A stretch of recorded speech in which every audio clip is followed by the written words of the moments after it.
guys, and welcome back to Mind and Seek. Thanks again for joining me here tonight. So before we get started, I just wanted to remind those who haven't subscribed yet, go ahead and press the red subscribe button for new videos and content. And with that said, let's dive into the next topic. This topic pertains to the power of silence in our relationship with nature and the creative divine. And it does not concern or exclude any one kind of denomination. However, it is from my own personal experiences, exploration, and knowledge of the Eastern faiths. So it's up to you what you want to keep and throw away from our talk today. We are born into the earth with nature as our beautiful backdrop. Leaves fall to the ground as the seasons change. Rain cleanses the earth. Flowers bloom. And this cycle repeats itself not because it chooses to, but because it follows the rhythm of its natural existence. The elements in nature are consistently living in the presence of the divine and the natural creative force, and not because they're more worthy or better than us, but it is simply because they naturally live in a state of stillness and peacefulness. As humans, as we know, we make the conscious choice if we want to be present or unmindful, and as a collective, as a whole, we have great difficulty in finding peace and our calling because we have a hard time standing still like the trees, deserts, and mountains around us.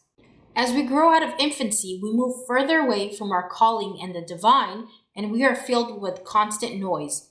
This noise, unfortunately, translates into conflict and distractions and doesn't allow us to fully experience this creative force and the divine.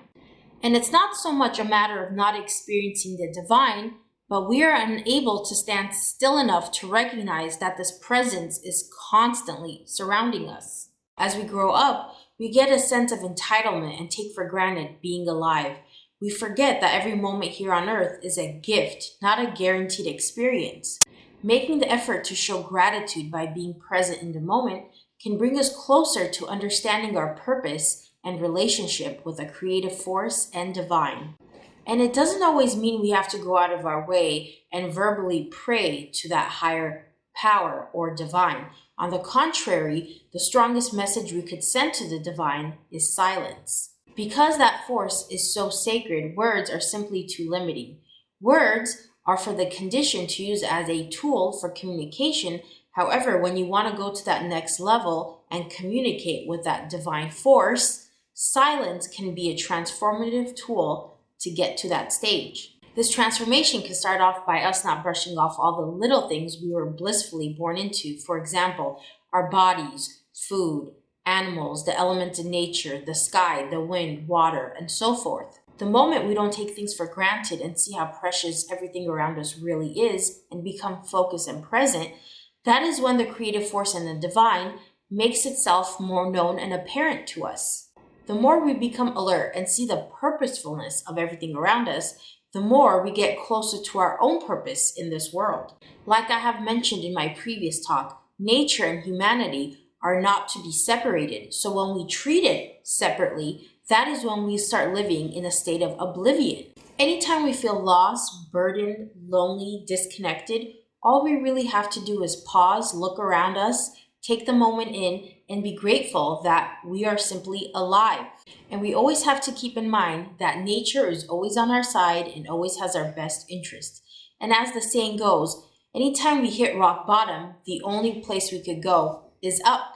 So to sum up this discussion, anytime we're searching for answers, it is not always necessary to go out of our way to physically or verbally try to communicate with the creative force or the divine.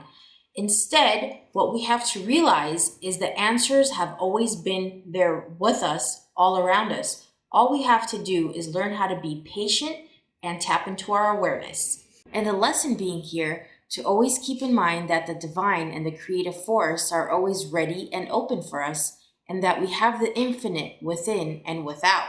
And as mysterious and intimidating the universal force in nature may seem to us, sometimes all it takes is a little action, in this case, non-action, silence, to make all the difference.